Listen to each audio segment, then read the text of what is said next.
मैं एक कंपनी में काम करती थी। वहाँ एक लड़का भी काम किया करता था। उसका नाम नयन था। वह एक गरीब घर से था और मैं एक अमीर घर की इकलौती बेटी थी। मुझे जॉब की ज़रूरत नहीं थी, लेकिन मैं अपने शौक़ से जॉब करती थी। वह लड़का मुझसे कहता कि वह मुझसे प्यार करता है और वो भीड़ में भी मुझे परेशान करता। मैंने कई बार उसे सख्ती से मना किया और कहा कि ये सब ना करो, मैं किसी और को चाहती हूँ कि वरना अच्छा नहीं होगा। लेकिन ना जाने वो किस मिट्टी का बना हुआ था कि उस पर कोई फ़र्क ही ना पड़ा। एक दिन जब उसने भरी कैंटीन में मेरा हाथ पकड़ा तो वहाँ मौजूद सब लोग बड़ी दिलचस्प निगाहों से हम दोनों को देखने लग गए। नयन की वजह सब मेरे चरित्र पर भी लोगों की नज़रों में शक हो रहा था। वो मुझे जहाँ भी मिलता बस यही कहता कि मैं तुमसे प्यार करता हूँ, और मैं इस सारे सिलसिले से तंग आ चुकी थी, क्योंकि मैं जिस लड़के से प्यार करती थी वह भी मेरी तरह एक बड़े घर का बेटा था। और उसने मुझसे कहा कि अगर इस लड़के से तुम्हें बात भी की तो मैं तुम्हें छोड़ दूँगा। मैं उसे सच्चा प्यार करती थी तो मुझे उसकी सब बातें ठीक लगती थी। एक दिन वो लड़का फिर मेरे पास आया और फिर वही सब कहने लगा। मैंने अपनी बर्दाश्त से ज़्यादा नयन को बर्दाश्त किया था। अब जबकि मेरी बर्दाश्त ख़त्म हुई तो मैंने एक उल्टे हाथ का ज़ोरदार थप्पड़ उसके चेहरे पर मार दिया। नयन को शायद इस बात की उम्मीद नहीं थी कि मैं इतने भरे ऑफिस में यूँ उसकी बेइज्जती करूँगी। नयन एक पतला और बहुत ज़्यादा सुंदर लड़का था। जैसे ही मैंने उसे थप्पड़ मारा तो सारे ऑफिस के लोग उस पर हंसने लगे थे। उसकी सारी आशिकी मिनटों में हवा हो गई थी और वो उसी वक्त अपना बैग उठाए वहाँ से निकल गया। उस दिन के बाद से मैंने नयन को नहीं देखा था, और आज जब मुझे उसका चेहरा देखने को मिला तो मेरे कदमों तले ज़मीन निकल गई, क्योंकि वो मुझे पाने के लिए कुछ भी कर सकता था। मैंने ये सपने में भी नहीं सोचा था। नयन ने मेरा चेहरा देखा, मुस्कुराते हुए कहने लगा कि तुमने मुझे मेरे चेहरे पर सिर्फ एक थप्पड़ मारा था। अगर तुम मुझे जान से भी मार डालती तब भी मैं ऐसा ही करता। नयन सच ही कह रहा था। मुझे तो अपने आप से घिन आ रही थी। अगर नयन यह सब सबके सामने कर देता तो मैं किसी को मुंह दिखाने के लायक नहीं रहती।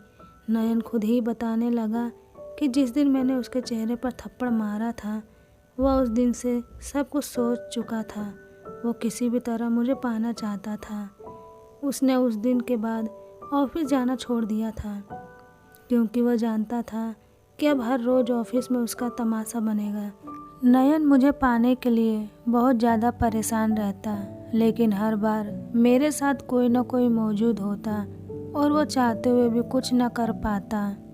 मैं कभी भी गार्ड और ड्राइवर के बगैर घर से बाहर नहीं निकलती थी, इसलिए उसका मेरे करीब आ पाना मुश्किल था, और घर के बाहर उसका कोई भी ख्वाब पूरा ना होना नामुमकिन था, क्योंकि ऑफिस में मेरा बॉयफ्रेंड मेरे साथ ही रहता था।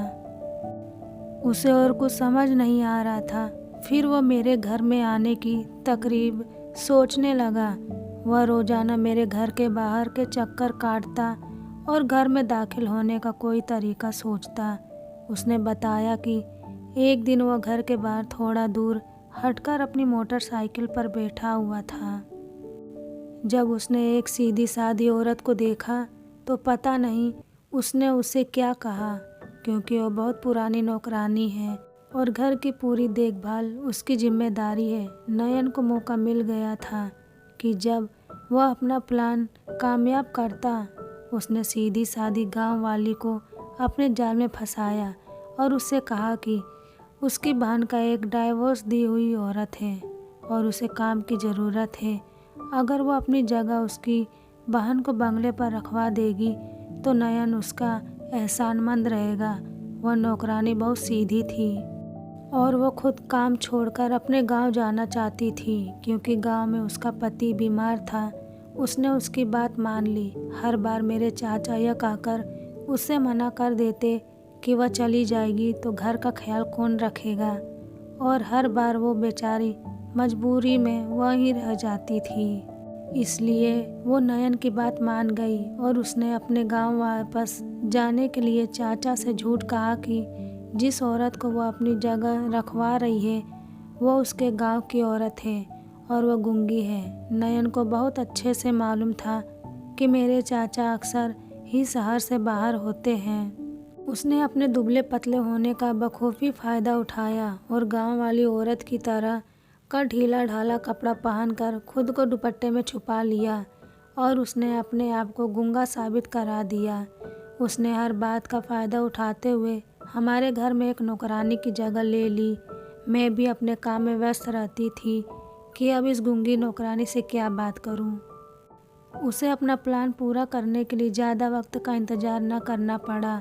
उसे हमारे घर की देखभाल करते हुए हफ्ता भी न गुजरा था कि मेरे पिता शहर से बाहर चले गए और मेरे जिस लड़के को चाहती थी उसे मैंने अपने दोस्त के साथ पार्टी के लिए बुलाया। वो शाम के वक्त अपने दोस्तों के साथ पार्टी के लिए आ गया। मैंने उस नौकरानी से कहकर अपने दोस्तों के लिए खाना बनवा लिया और हमने खूब जमकर पार्टी की। मेरा बॉयफ्रेंड मुझसे बियर पीने की ज़बरदस्ती करने लगा। मैंने मना कर दिया। फिर वो मेरे लिए एक जूस का गिलास भरकर लाया और कहने लगा, जूस तो तुम पी ही सकती हो। उसने जूस में नींद की दवा मिला रखी थी और मैंने जूस पी लिया और साथ ही मेरे घर के गार्ड को भी शरबत के नाम पर दवा मिला कर दी और वो सब बेहोश हो गए। और नयन जो मेरे घर नौकरानी बन के रहता था वो मुझे उसके साथ नहीं देख सकता था, इसलिए वह खाना बनाकर घर की छत पर जा बैठा था। जब मैं अपने होश खो बैठी तो मेरा बॉयफ्रेंड और उसके दोस्त मुझे कमरे में ले जाने लगे और वह लोग आपस में बातें कर रहे थे कि बारी बारी से मज़े लेंगे और यहाँ से चले जाएंगे, किसी को कुछ पता भी नहीं लगेगा। मुझे सुनाई दे रहा था लेकिन मुझ में आँख खोलने की हिम्मत नहीं थी। वह मुझे कमरे में ले जाकर मेरे कपड़े उतारने लगे। उनमें से एक ने वीडियो बनाना शुरू कर दिया। मेरे बॉयफ्रेंड ने मेरे साथ वह सब किया जिसके बाद एक लड़की मुंह दिखाने के लायक नहीं रहती। उसका दोस्त मेरी तरफ आने लगा तो मुझे कुछ हिम्मत आई और मैंने चिल्लाना शुरू कर दिया। मेरी चिल्लाने की आवाज़ सुनकर नयन जो छत पर बैठा हुआ था वह नीचे आया। वह मेरे कमरे में झांक कर देखने लगा तो उसने देखा कि कमरे में मेरे साथ यह सब हो रहा है। उसने अपना फ़ोन निकाला और उन लड़कों का वीडियो बना लिया और फिर कमरे में दाखिल हो गया और कहने लगा कि मेरे एक क्लिक के देर है और वीडियो पुलिस के पास पहुंच जाएगा, नहीं तो तुम्हारे पास जो फ़ोन है जिसमें तुमने एक लड़की का वीडियो बनाई है वह मेरे हवाले कर दो। वह सब लोग डर चुके थे क्योंकि उस लड़की के पास जो वीडियो थी उसमें उन सब के चेहरे थे। उन सब ने डर के मारे अपना फ़ोन उसे दे दिया। उसने पहले फ़ोन लिया, उसमें से वीडियो डिलीट मारी और फ़ोन तोड़ दिया और फिर साथ ही पुलिस को भी कॉल कर दिया। कुछ ही देर बाद पुलिस वहां आ गई और उन लड़कों को पकड़ कर ले गई। जब मुझे होश आया तो मैंने देखा कि वह मेरे पास बैठकर रो रहा है। मैं खुद पर पूरी तरह टूट चुकी थी।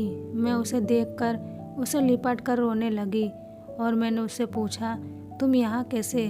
अगर तुम नहीं आते तो पता नहीं मेरा क्या होता। वह कहने लगा, मैं तो हर वक्त तुम्हारे पास ही रहता हूँ, तुम्हारा साया बनके। तुम्हारे घर में जो नौकरानी है वह मैं ही हूँ। मैं तुम्हारे घर के सारे काम करता हूँ ताकि तुम्हारे साथ रह सकूँ, तुम्हारे पास रह सकूँ।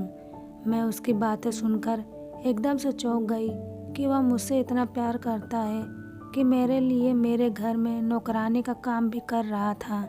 मैंने उससे कहा, लेकिन अब क्या फ़ायदा, अब मेरे पास तुम्हें देने के लिए कुछ भी नहीं है। जो कुछ मेरे पास था सब मेरा लूट चुका है। तो वह कहने लगा, क्या मैं तुमसे अपनी आत्मा से प्यार करता हूँ, तुम्हारे तन से नहीं। तुम्हें अपनी आत्मा से चाहता हूँ। मेरी नज़र में तुम अब भी पवित्र हो और मैं तुमसे ही मरते दम तक प्यार करता रहूँगा। यह सुनते ही मैं रोने लगी और उसके गले लग गई। जब मेरे पिताजी घर वापस आए तो मैंने उनसे नयन से शादी करने के लिए कहा। यह पापा, मैं शादी करूँगी तो सिर्फ नयन से ही करूँगी। तो मेरे पापा भी मान गए क्योंकि वह मुझसे बहुत प्यार करते थे और उन्होंने मेरी और नयन की शादी करा दी और उसे अपने कारोबार में भी शामिल कर दिया। कहानी से यह सीख मिलती है कि कभी किसी के सच्चे प्यार को अमीर गरीब की तराजू में न तोले, क्योंकि ज़रूरी नहीं कि हर गरीब बस आपकी दौलत पाना चाहता हो और हर अमीर आपसे प्यार करता हो।